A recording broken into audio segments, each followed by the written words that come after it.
So let's give him a round of applause as he comes onto the stage.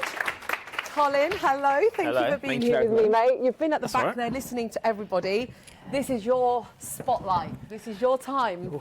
Nerve-wracking. Do you get nervous? Yeah, all the time. Really? All the time. I think doing this is way out of my comfort zone. My voice didn't break till I was 18.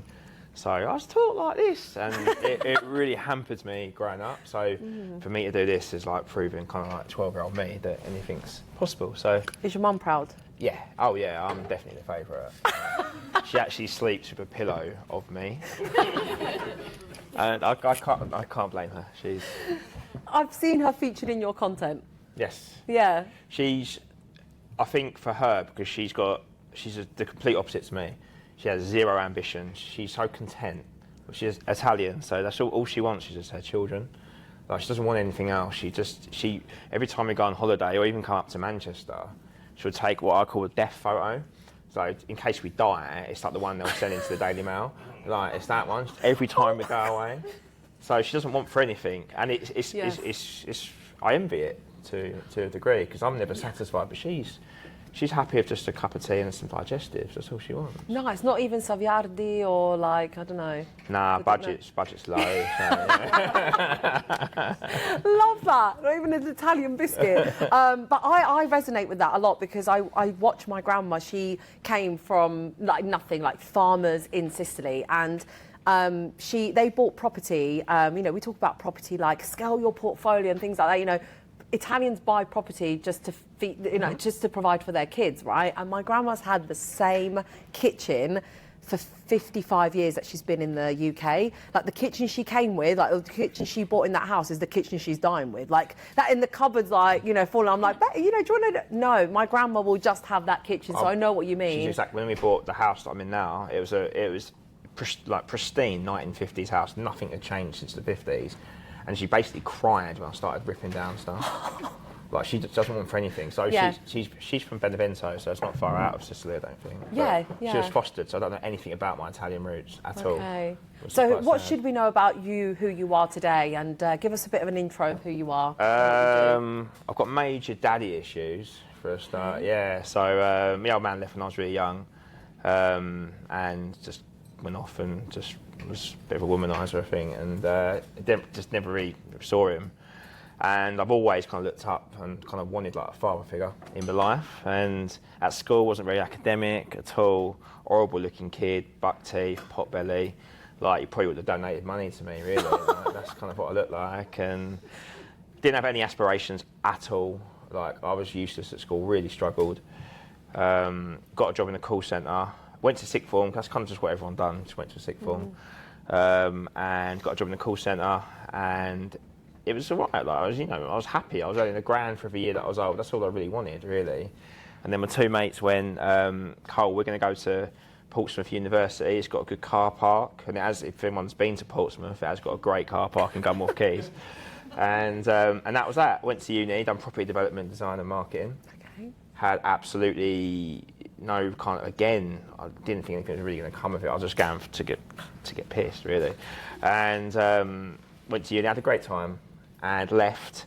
And somehow, God knows how, I managed to get this job as asset manager for one of the UK's largest institutional kind of pension fund freeholders. I just thought it sounded pretty sexy, to be honest.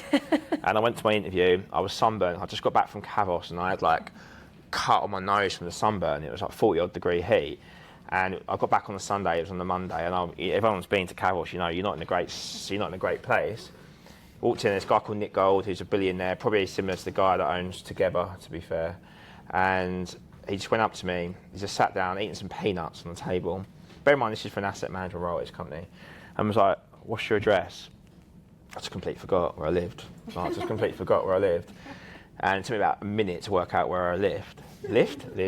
And I like you, hired, and that was it. That was literally my interview. Oh. So it was just a lucky break, and that was it. And then lucky or random, or I don't know. I think things are meant to be, but there was a bit of luck. I think she just saw I just needed a dad or help. Something. Yeah, I think so. Yeah. Wish he was my dad. He's loaded, but. Do you still stay in touch with him now? Yeah, he's still a client now. So I was there for 10 years, heading up their asset management team. which was great. But after a while, it does become a bit soul destroying because you're just making rich people richer. And it was almost like a family office to a degree. So every time I was head of asset management, and I thought the next stop was kind of an MD kind of role, but then a family member would come through and then they take that next role. And you can't, we weren't necessarily given the gratitude I think we deserved for, ultimately a good deal for them was a bad deal for people like in this room, just general people, general public. So yeah, left there and got a job as head of valuation in London. That took me nearly a year to get because I thought I was worth probably double what I actually could get. Couldn't even get a job at Purple Bricks initially. Right, so I thought I was worth like 100 grand. I wasn't worth anywhere near that on the open market, which was really demoralising. And got a job.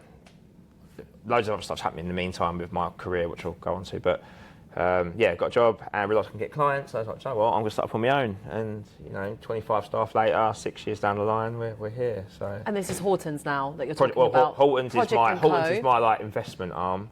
Like for property, and Projects & Co is kind of swallowed the old Horton's consultancy in. Right. So it's Projects & Co, which is our company now. So. Amazing. What's been the lowest point of your career or lowest point in your life where you thought, I need to disappear and quit? Had a liquidation before. That was grim. That was really hard.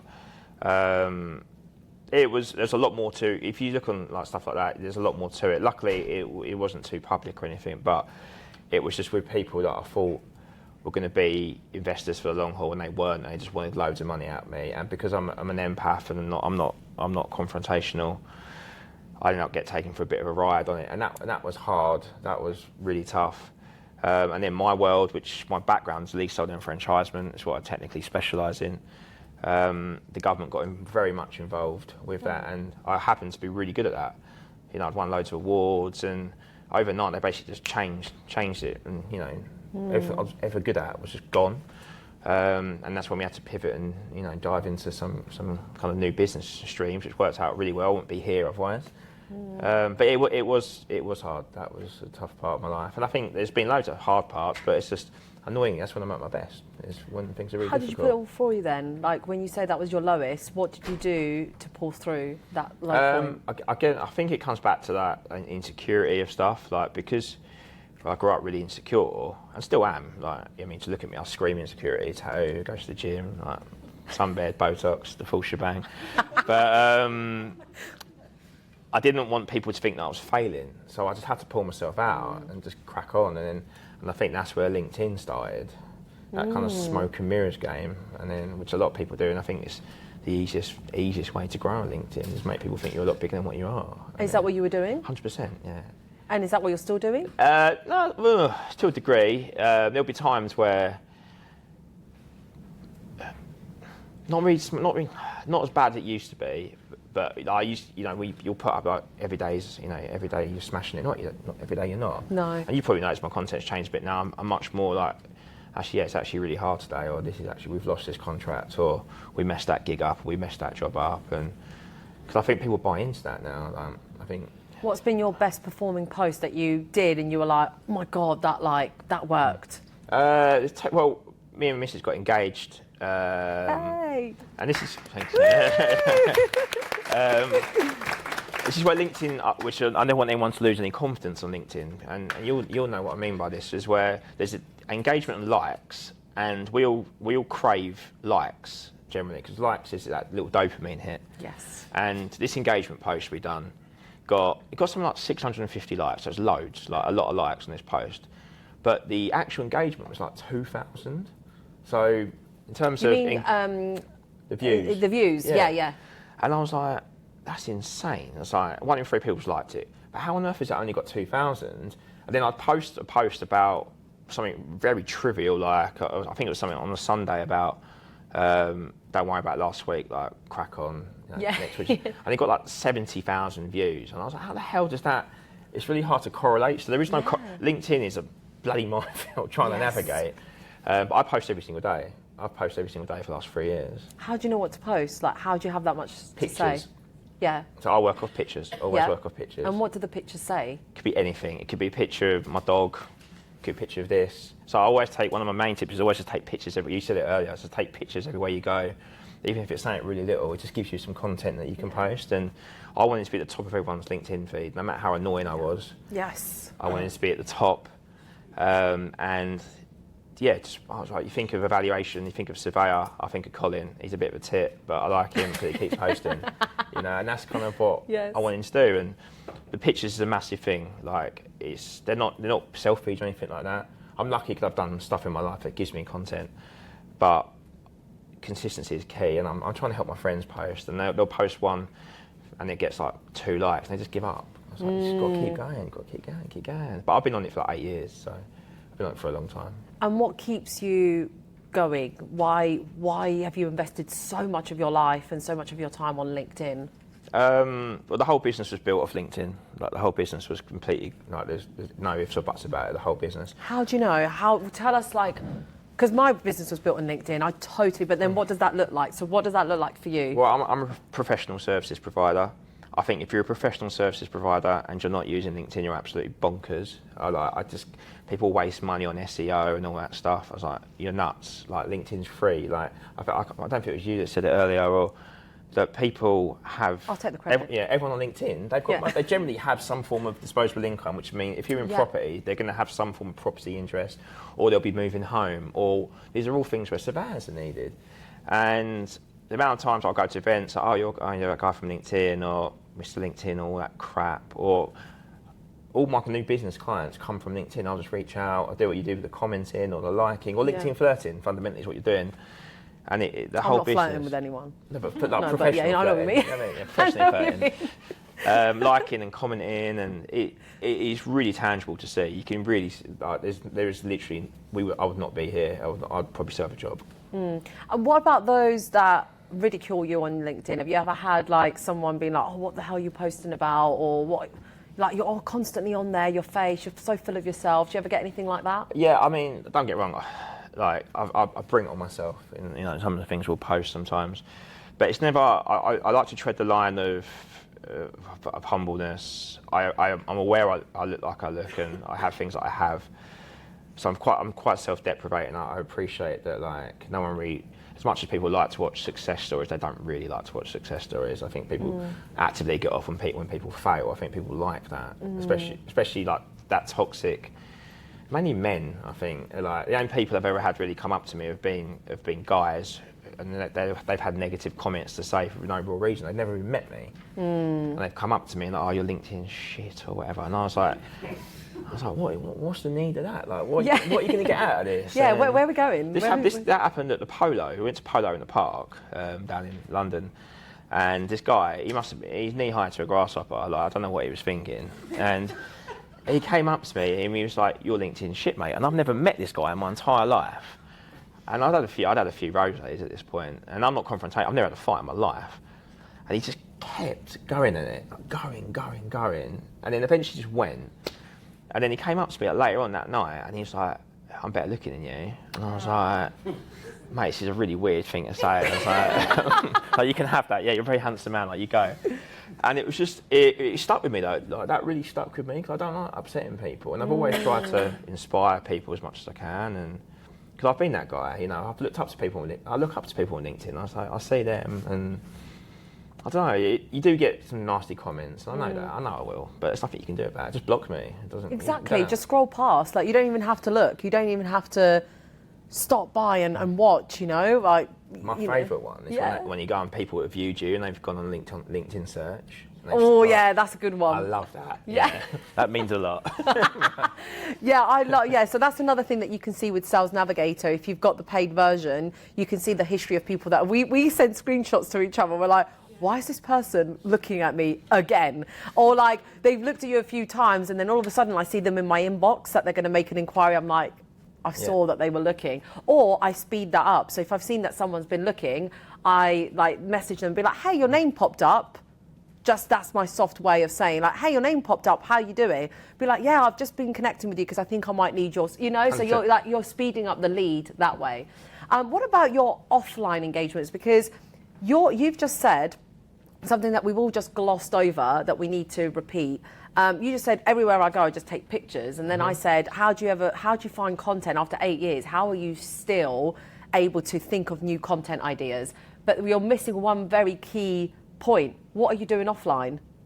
Oh, well, not just my general day-to-day life. I'm very routine. I'm a routine man. Yeah. So as my missus will know, if my routine's slightly knocked out, I'm in a bad mood. But I'm always training. I'll train in the morning. So I don't take I never generally take anything generally with me in. Generally, there are pictures of me, but they've been taken of me. I don't ever take selfies and stuff like that. But I like people like to know what kind of goes on behind the scenes of what people are doing. It's fascinating. There's a guy who you should all follow. They're a company called Compton. They're a commercial agency in London, and I've got a man crush on the geezer. Like, he is. They are the kings, in my opinion, of like content. They produce. They spend a lot of money. Okay. So they're not. It's not for. Not everyone can do it, but they still inspire me. And they do this thing called As Seen Our WhatsApp this week. So they've obviously got a WhatsApp work chat. And they'll post the images from their like WhatsApp work chat that week. Okay. And if you go through your work chats and stuff, there'll be loads of images in there that you can use that are like, they could be really jovial, or like, there could be absolutely nothing. Could be someone, pronouncing your name wrong at Starbucks, or it's just something that you can use. It's a little hook. I know you're talking about the hooks, and I buy into it. And for me, it's just authenticity. It's nice to have to see authentic, not necessarily polished photos day in, day out. Obviously, the polished photos are nice. Like that was a photo shoot I went and had done, so I had lots of content. But you can't have that every day.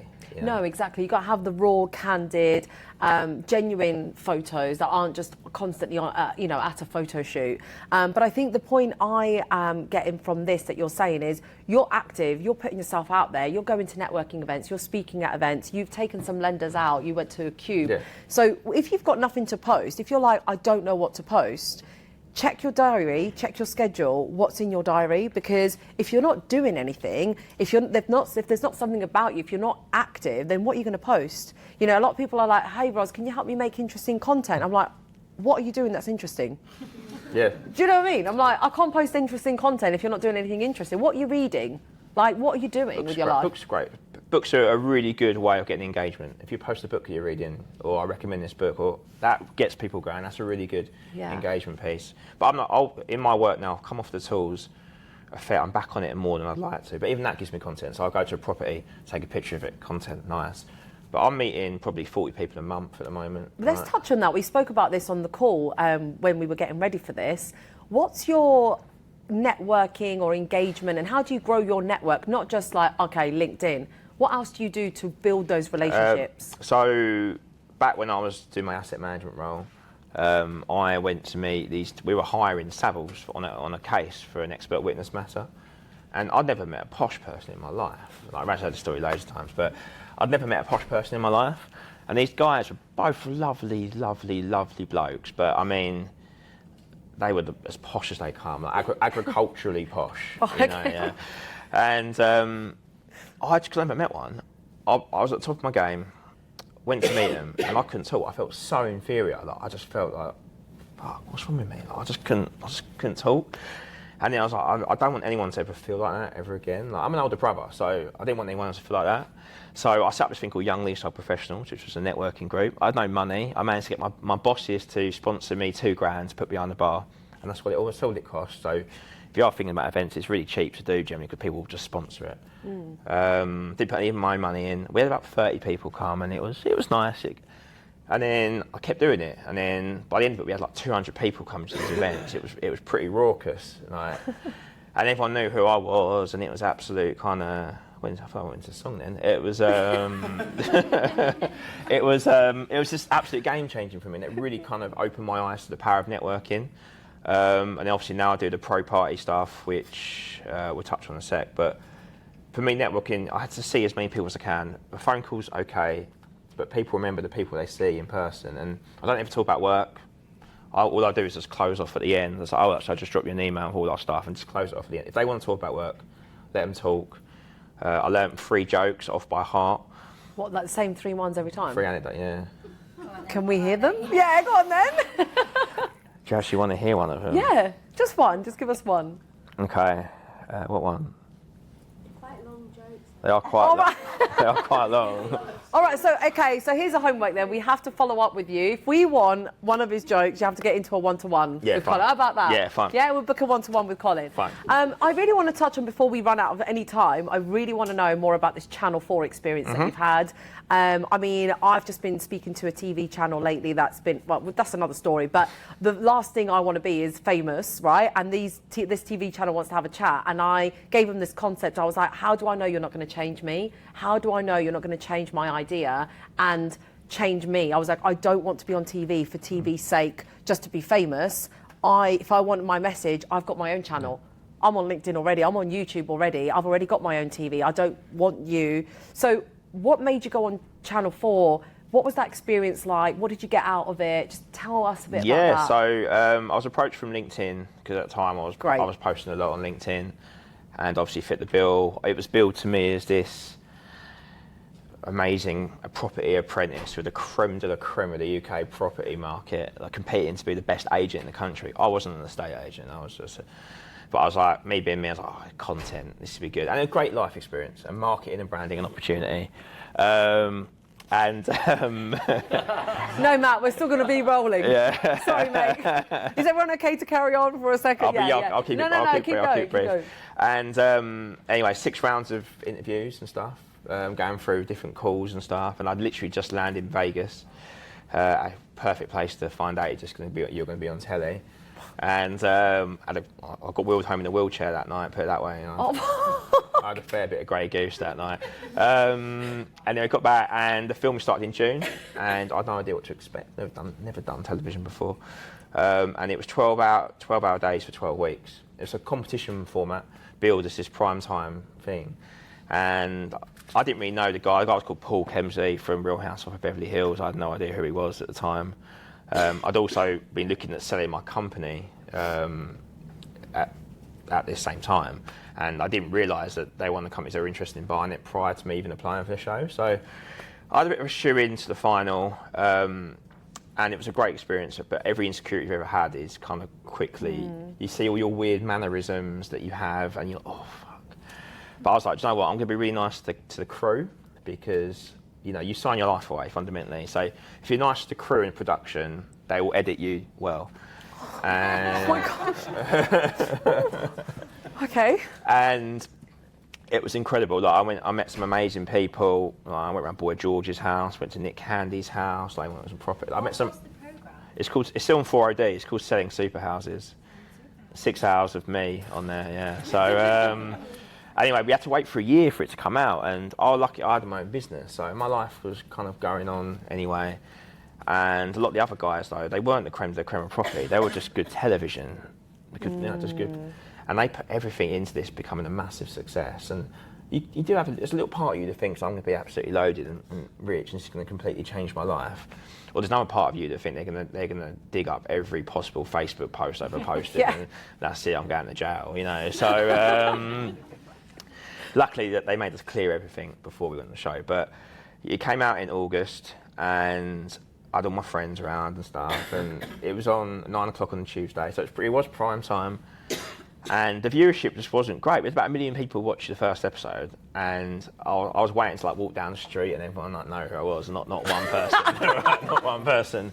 And then England played at 9 o'clock and they never play on Channel 4, but they all played Scotland at the same time the week after. So we went from 9 o'clock, went to 10:30, and then obviously the viewings dropped because people aren't watching stuff at 10:30, and it's drop.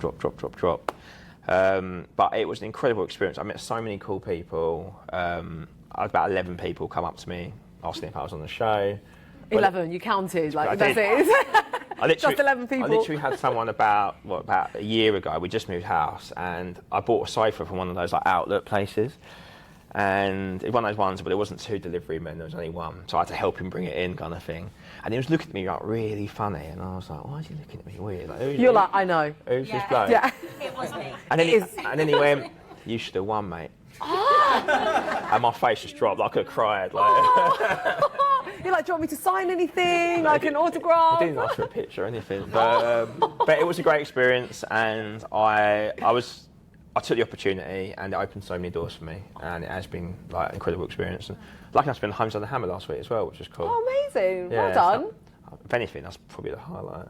Really? That's my Highlight of your career? 100%. Homes on the... Oh, really? Yeah, Wicked. 100%, So we're going to be seeing that coming out soon? No, it was out last week, on Wednesday. Oh my gosh, how did I miss that? Another lesson with content, by the way, the amount of my clients are like, Roz, I didn't know you did X. I'm like, what? Who do you follow? Like, are you not follow? So even it's if because you... I posted the video, though. And it didn't trend as well.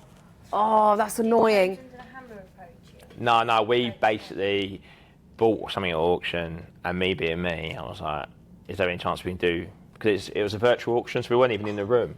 So you can contact them after? Yeah, and they got us on there, but it was great. Like, they edited us really well, so it was really good. Wow, I need to watch this. Can we share it? I'll share it with everyone. Yeah, I'll share it when I send round the email summary. That'd be amazing for us to watch because, again, you asked for it. You were like, you were putting yourself forward. Hey, I can do this. A lot of the times when I was working at Together and I was volunteering for presentations, everyone was like, but how do you know how to present? Like, how are you okay with this? I was like, but out of work, I go to like Toastmasters and this. I was like, I'm putting myself in these situations. I wasn't just born to just do it. I was like, I'm putting myself out there. So you're doing that. I think the last question I've got, and actually, and then I'm going to hand over to the audience to ask questions, is how comes that after Channel 4, how many followers have you got on LinkedIn? 6. Literally, you've got 30 more than me. Oh, okay. Right, tonight, competition. So about 16,000 and something. Okay. So how comes you and I, after 10 years, after Channel 4 and this, we're still doing the day job every single day? As in, like, we're still doing, like, hi, how you doing? Thanks for connecting. Why? Why can't we just put our feet up and it just does it for us? Because you've got to be consistent. You have to be consistent. You can't stop. You have to keep doing it. For me, LinkedIn is, at the moment, it's the only platform that's going to give me the opportunity to reach the people that I want to reach. You know, I'd never be able to meet. Like, I'm in Together's office. I mean, they're arguably probably the best lender out there, and I'm in their office doing this with you. Yeah. Like, that's all from LinkedIn. It's not, and there obviously are other platforms available, but while it's there, it's free. So just keep using it, like, and don't let anyone like have a go at you, or don't get insecure or shy. Just keep doing it, and don't overthink it, because no one really cares really what you post. Like, everyone's going to forget your post from last week, aren't they, Raz? Yeah. No one cares. Just keep posting, and try and be yourself. Like, I know I've got to stop, but like, I'll always try and be authentic. My thing's like kind of funny, a bit kind of anarchistic in my views about the surveillance sector, and that's just my brand. That's what I want to be perceived as. You know, I'm the only one with tattoos. There's not many surveyors that look like me. Yeah. So it's easy. It was quite easy for me to have my little niche, but yeah, just go for it. Like, there's nothing. You say it's easy, but you're using that. You know, there's a lot of talent I've seen here today. There's a few people that I've said, look, you've got potential here. You're holding yourself back. You can't just be doing your videos behind a desk. Yeah, you've got something in you, and you're holding yourself back. But you're using it. You're using, like, even Anastasia's like, solicitors don't look like me, you know, lawyers don't look like me, and that's what we're using for the content. But you're probably thinking there's nothing special about it. Honestly, I always say, like, literally my story, I've not had like rags to riches stories. I'm just a really normal, I've got nothing special, like genuinely nothing special about me. I've got nothing that I need to talk about that you're like, wow, really? The only story that I have and clinging on to is I got made redundant. And that's literally it. That's the most dramatic thing that's ever happened in my life. And yet that's the only story I share. So, right, so do we have any questions for Colin? Please. What do you want to know? What's resonated with you? Yeah, no. Yes, thank you. What is your daily routine and how do you stay organised? Day routine. Yeah. It's pretty good actually. So I get up generally about 5 every day. My gym opens at 6. I tend to aim to get there for 5:45. I hate using the word LinkedIn again, but I post my LinkedIn content at 5:45 pretty much every single day. Very routine. Get back. I drive straight to the office. I'm in the office for 7. I don't work late, like in terms of like at the office. I'll probably leave about 2. And I'll be honest, I'll come home and have a nap sometimes. I ain't gonna lie. You got up at 5, mate. Yeah, I can have a nap. And then have a second win, do some more work, perhaps go back to the gym again, and then I'll cook dinner, because for me that's my time. I like to cook, have a little sing, do that stuff. And then I will fall asleep on the sofa about 7 o'clock every single day. We'll spend an hour working out what to pick on Netflix, and then I just go to sleep. I then go to bed about 9. I get a lot of sleep, but that is my routine. It's nothing extravagant. If I'm in London, I'll be in London from probably like 8 till 5, like meeting people, work out with Ned. I base myself in one spot. which is another tip I would recommend, is just find a really nice venue that you can stay in that people like to go to. The Ned for me is that place. It's a really cool venue. If no one's ever been there, it's an old bank, a bit like the Refuge in Manchester. And I would just stay there and bring people there and just do that. And that's my routine. It's nothing extravagant. I don't really have many vices per se. I like the odd drink, but I don't drink anywhere near as much as I used to. And I never drink at home. I just binge drink because that's what we do in Essex. So. Yeah. I love that. Love those. Love that routine. Very similar to me. Yes. Question. Thank you for that. That's amazing. So with the posting on LinkedIn, obviously you showed us today how to do that, how to post, how to message people. So I do a lot of that already and going to events. That's I would owe Isla's success so quickly to that. Something though I'm aware of moving forward is it's grown to the size it's grown, and I also don't want to have to be posting and talking to people all day every day. I don't want to be at events all the time.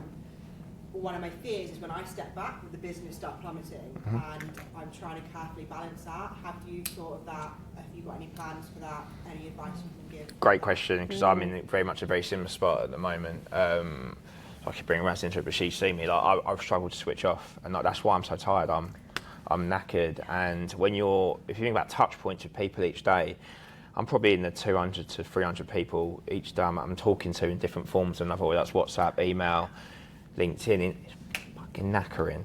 But I'm the one that's kind of built the business, and I think what I'm trying to do now with my personal brand is shift it away from the Colin show and try and shift it more into the business, which is very tricky. We've just hired a new BD lady who starts on Monday actually, because I just couldn't do it anymore. I just could not do all of it, and we made the decision for me to have the exit and not just a job. It means taking a pay cut was to hire, so I can take a foot off the gas and just enjoy life. I'm not someone that's building for retirement. I want to enjoy my life while I'm still young, you know.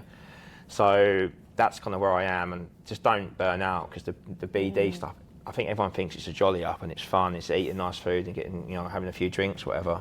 It's knackering. And so much respect for you guys for coming to stuff like this and just, putting yourself out there, because it's hard and it's not for everyone. Not everyone's naturally good at it, but if my advice would be, just try and work on just giving yourself as much of a work-life balance as you can, and just focus on the stuff you're really good at.